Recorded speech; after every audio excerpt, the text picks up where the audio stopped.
Hey guys, yeah, welcome to this live stream. Yeah, I haven't done one of these in a while from the comfort of home, that is. But yes, welcome to this live stream.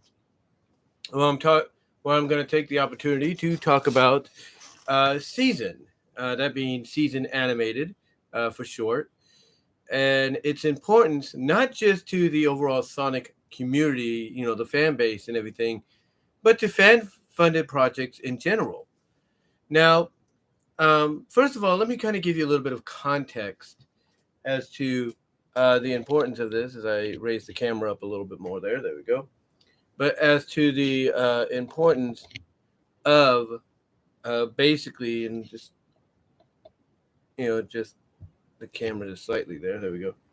But let me let me give you a bit of context. Is what I'm trying to say as to what season animated is, and basically where it's originated from, and so on. And just in case you guys want to know, super chats and stickers are open. It would be appreciated. You can also support me at Venmo at Brian-Walmer-2 and at Cash App at BWRoses98 and at patreon.com/BWRoses with the $1 or $3 tiers.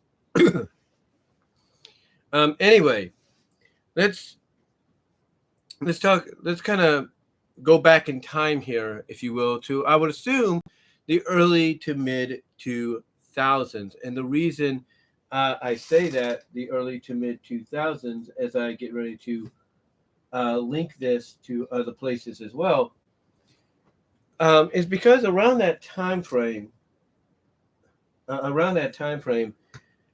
fans united for SatAM, who are responsible, believe it or not, along with the rest of the fandom, for getting us the 2007 complete series release by Shout Factory of Sonic SatAM. Back in the early to mid 2000s, Fans United for SatAM were working on several projects, along with keeping people up to date with news and stuff. I think they were even the ones that broke the news about the Lion Gates Trimark home video release of some season 1 episodes, including the bonus Sonic and the Secret Scrolls episode. And basically the gist of it, ladies and gentlemen, the gist of it is around this time frame, if you will, they basically decided, along with other fans, they basically decided to create a excuse me there, but they decided to start working on a creation, if you will, to help kind of continue the legacy of SatAM. And that project that they were working on was the season web comic. Season, basically, as it's titled, as is right now. That's SEA3ON. They decided to work on a season webcomic based on a lot of Ben Hurst's ideas. Now, the original version of it was a little bit more different. It's a little bit more mature in tone, like with Sally saying in one panel, "Oh my God," kind of deal. And we've never heard them say God or anything in the show. So it was a little bit more, so the original was a little bit more different. But when we got to the, when we got to a latter portion, I would assume around the mid 2000s, that's when they decided to kind of revive the series, or not revive it, but kind of reboot it. We'll put it that way. Reboot it or retcon it, whatever you want to call it. Say, whatever you want to say about it.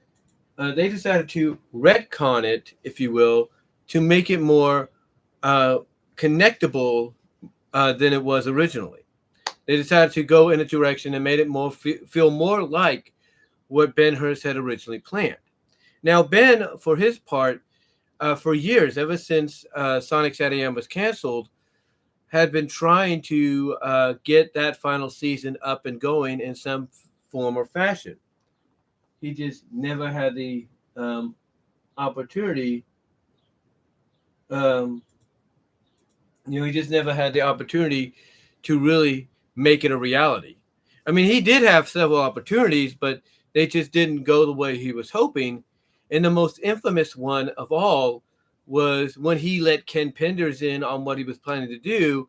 And as a lot of people pretty much alluded to, and Ben even said it himself, Ken decided to basically within the span of 24, 48 hours, stab him in the back. He stabbed him in the back and basically, caused any, opportunity for, season 3 to happen officially to be, shelved indefinitely. Now, Ben didn't stop from trying to make it happen until he passed. I mean, he did kind of put it to the side for a bit, work on it every now and then. But when he passed, that's pretty much when any hope and opportunity of it to fully be revived was out the window. And the reason Penders had done this, from what a lot of people have talked about, is he wanted to basically promote and sell his own Sonic movie, which was supposed to be Sonic Armageddon. But again, but just like with Ben, Ken himself also got, shot down. Any chance of that happening was pretty much shelved as well.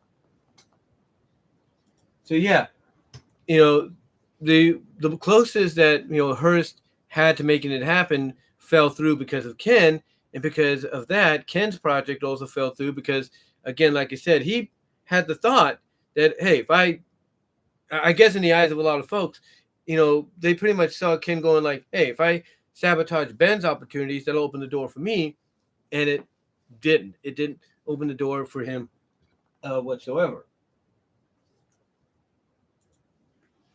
But yeah,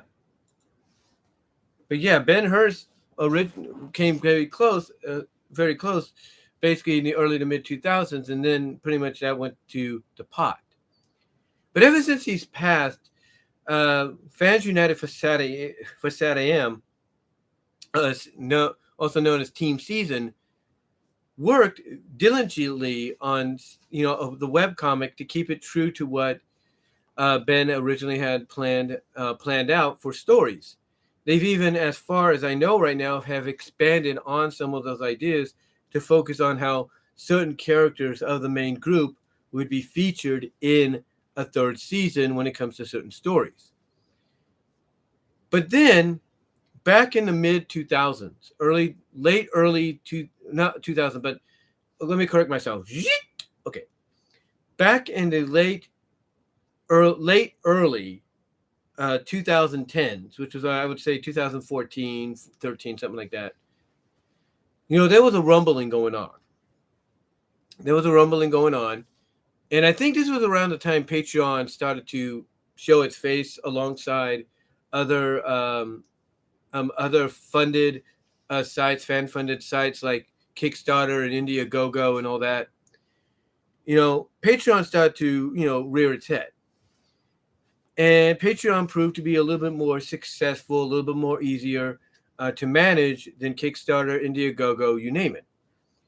So a lot of people that wanted to make money based on what they were artistically creating, writing, whatever, went to Patreon to, try to make a living off, some of these commissions and stories and stuff that they would draw, animate, write, you name it. Well, Team Season decided to also take that chance, and it's proved to be very successful. And throughout the years, they've been trying to financially gain enough support, enough backing to make the third season, from an animation standpoint, a reality. They even went as far back, like, what was it, 4 years ago or something like that, before the pandemic. They went as far as to go to certain conventions like San Diego Comic-Con and show it off to the likes of an Ian Flynn and several others that were connected to Sonic in some way, whether it was through the run on the Archie comics, or with other things like through, the Sega Corporation themselves, like Sega Gaming, the Sonic team, and all that. They were showing off animation of what they were planning to do. And throughout the years, thanks to the support of fans like myself contributing as much as we could to what they were bringing, to what they were bringing to the table, at least attempting to, they were able to get enough resources to make this a reality. They got, from what I understand, they ended up getting several people that worked on the original show to come in. They started auditioning voice actors and actresses that sounded identical to the originals, which is pretty cool. As well as they started getting more like resources from, like I said, from people that worked on the series. They weren't just collaborating with people, bringing in some people that worked on the original series to help them out, to give them an idea of, okay, how does this look? Where should I put this and that and that. But they also were getting information. They were getting some resources from several people that worked on the series to help them out along the way. Like if they couldn't get in contact, like mostly because of COVID and all that, they would talk to them virtually. They'd probably get things emailed to them, mailed to them, so that they could get an idea of what, the original series looked like and try to replicate that as best they could here. And that's what they've done. And throughout the years, they would show various, shots that they were drawing. They were shots they were using computers to design, finalize, and all that. And they even pieced together an original trailer for the series, or for their pitch, if you will, for what they were planning to do. And the animation there looked really good, but they did a side-by-side comparison, and it was like recently, I should say, and it was like night and day. It was like night and day completely. And throughout the process of piecing this all together, along with the financial support of the fans like myself and others, they were, and again, like I said, getting the resources they need, getting in connection with those that worked on the original series, to come in, help them out, or even pass along some, resources like, original cells and all that to give them an idea of what's going on, or not going on, but what something looked like, a background looked like, and all that. Throughout all this, and like I said, showing us various clips and all that to give us an idea of what of what was coming. It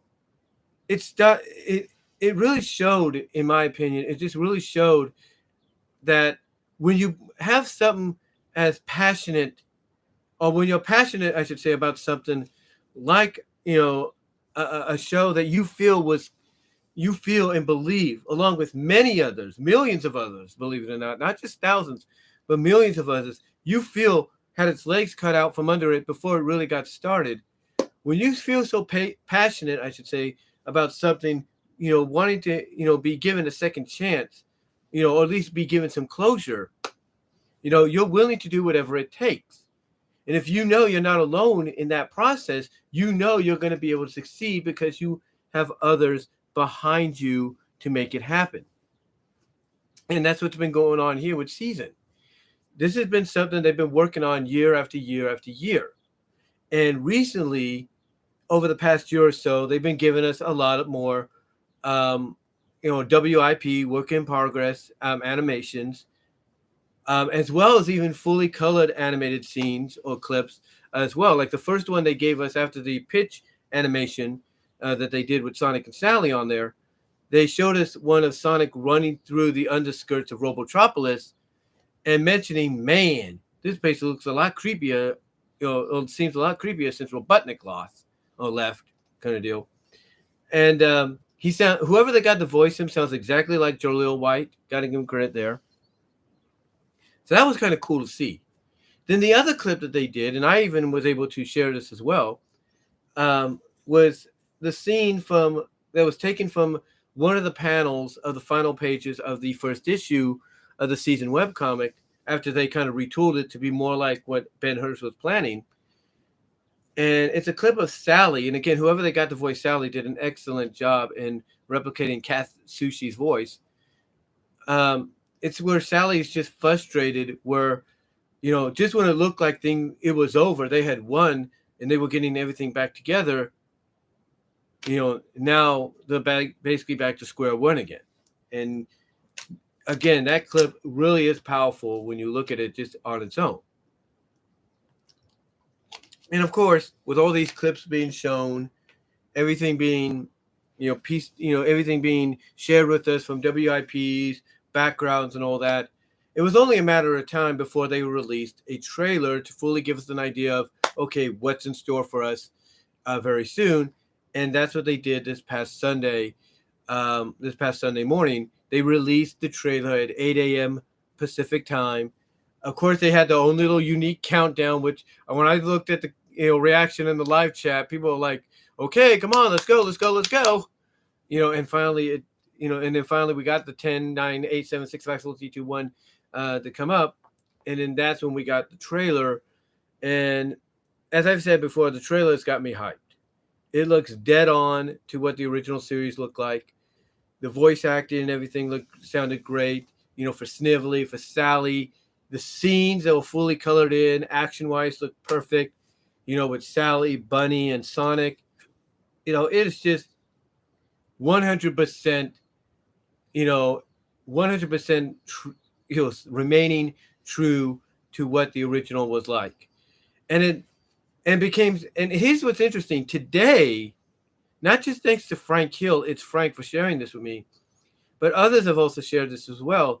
Screen Rant even talked about this and even gave it positive praise. Screen Rant did an article where the person doing the article gave positive praise to the trailer that appeared, and acknowledged why that trailer had shown up and what was going on. So for Screen Rant to acknowledge that is a big step in the world of multimedia entertainment and animation. When you have a site like Screen Rant acknowledging what you're doing, that's a major step. That is a major step, no matter how you look at it.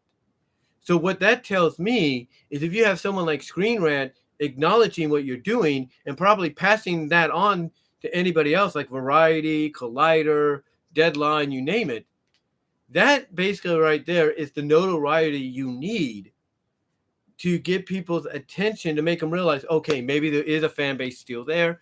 Maybe we can make this a reality. Let's see what happens, though, with the first episode that they plan to release. So yeah, for Screen Rant to come out and acknowledge basically the the trailer itself and the progress of it overall, that's saying something. But when people do look at it, though, and I'm not just talking about fans. I'm talking about those that are curious as to why it's such a big deal. Why something that's fan-oriented, fan-produced, fan-funded, why is it such a big deal? What kind of importance does it have? Well, the importance that it has, as I kind of alluded to earlier, is it shows that if you're passionate about something, no matter whether or not it's your own take on a continuation of an IP you loved as a kid growing up or as a teenager growing up, or it's something that you're reading in the comics right now that you would like to see be brought to life, if you're passionate about it and you find out that there are others just like you that are passionate about it, then the sky's the limit. The sky's the limit for you to take that passion that you and others have for it and make it a reality. I mean, let's take a look at Vizzy Pop got noted, basically, not this noted, but let me correct myself. Okay. Vizzy Pop got noticed and acknowledged for that animated music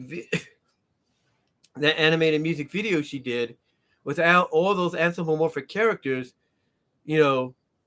which, she had the Blue Fox character, singing Keisha's song, "We're Gonna Die Young." And that got a lot of attention because of how fluid and how good the animation was. It even got the attention of Keisha herself. And that, for Vizzy Pop, opened many doors. It opened many doors for her to go out and acknowledge, that she was going to work on other projects bigger than just music videos or fan-produced music videos. And that's how we got things like Hellava Boss. That's how we've gotten things like Hazbin Hotel. And look what the direction they're heading in. All because of that one music video being acknowledged, noticed, and opening the door for VisiPop to do these things. And then you got other things like Blue Hilda. You got the Gulch thing. All these other fan animated oriented projects based on original IPs or continuations of others. It shows you that if you're passionate about something, that if you and anybody else are passionate about something and you want to see it become a reality, like I said, the sky is the limit. The sky is the limit to make that happen. You know, I go on Patreon, and some of the people that I support on Patreon besides Team Season are Trouble TRO and Joven 16. And both of them do extensive, excuse me there. Both of them do extensive, very well done SFM, CGI, 3D works when it comes to the webcomics. Trouble TRO takes it a step further by going the animation route at times, even if it's just like little short clips of characters shape-shifting into other characters. And then you got, what's the name? Then you got, let me go to this. Hold on for a second. Just want to make sure I get it right.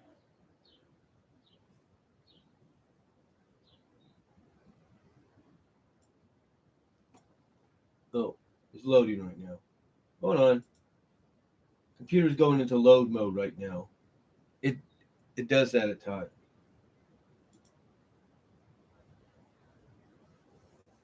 Hold on.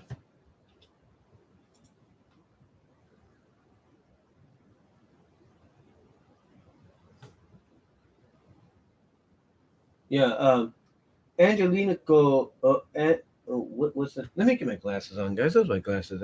Here we go.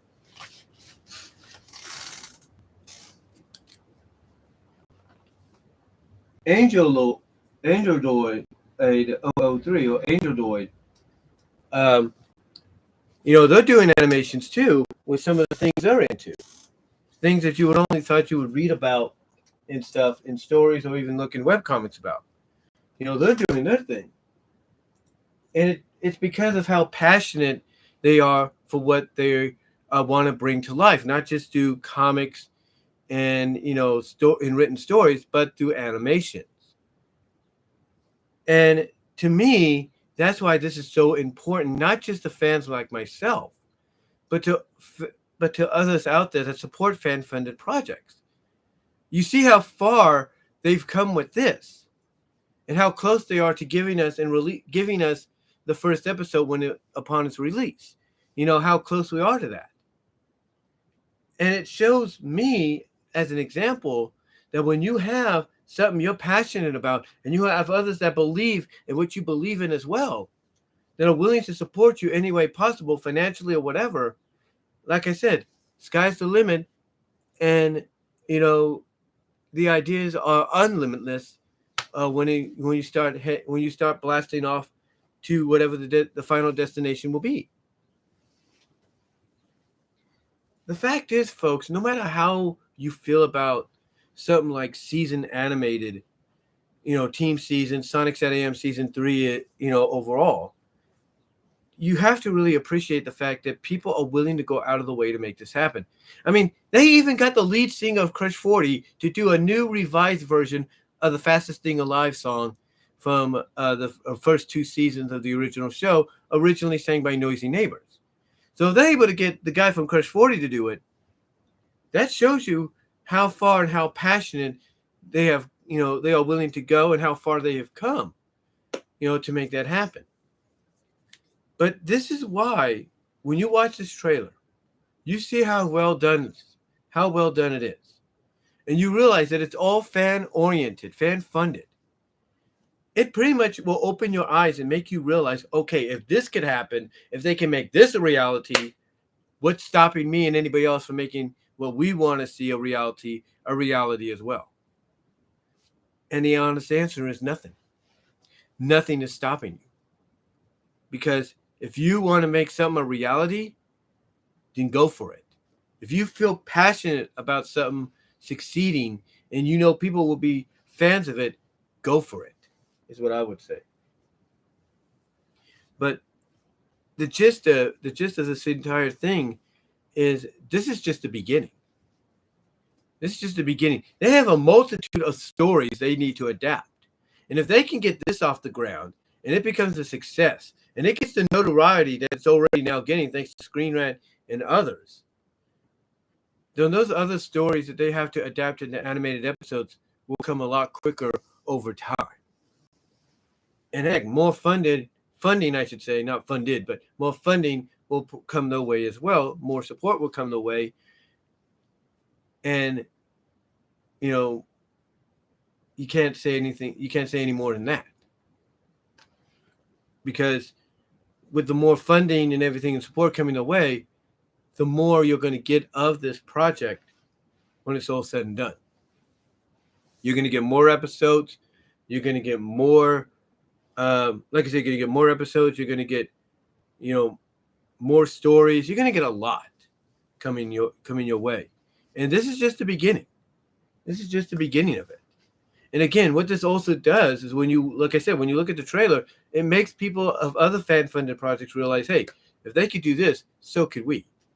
Again, I go back to Hazbin Hotel, Hellava Boss, you know, the Ghost cartoon, Blue Hilda. Those are projects that, to me, can get off the ground with fan support, financial support, whatever, and be successful. And that's it. That is it. So to me, when I see this, if I'm the person behind Blue Hilda, if I'm the person behind the Ghost, and I see this, I'm like, hey, they can make that happen for what they want to do. If they're passionate enough to make that happen, then I should be passionate enough to make my project happen. And that's why it has such importance, not just to fans, because it shows how, you know, how far and how supportive a fan base can be for such a long time, that they're willing to financially, in any shape, form, of capacity, make something like this a reality. It shows that if you are also fans or supporters of other projects similar, even if they're original IPs, then nothing should stop you from making those a reality. Nothing whatsoever. But that is why it's so important to see how far it's come from when it originally was, from what it originally first was as a webcomic, which is still going today as we speak, to what we're about to witness very soon from an episodic standpoint. And I can't say any more than that. I really can't. So that's why I wanted to come on here live, to explain what it's about, where it came from, why it's so important to us fans, and why it has such an important significance to other fan-funded projects out there, that people, whether the original IPs or continuations of the favorite franchise IPs, you know, why it holds such an important significance to those that want to see those, you know, thrive and continue, if not become reality. But anyway, though, guys, thank you all for joining. I know many of you didn't join in the live chat because this is noon. It is lunchtime Pacifically here on the West Coast. But for those of you that will be watching later, let me know what your thoughts are overall. Comment if you like. And I am out. I, myself, am going to get myself some lunch. And until next time, guys, peace.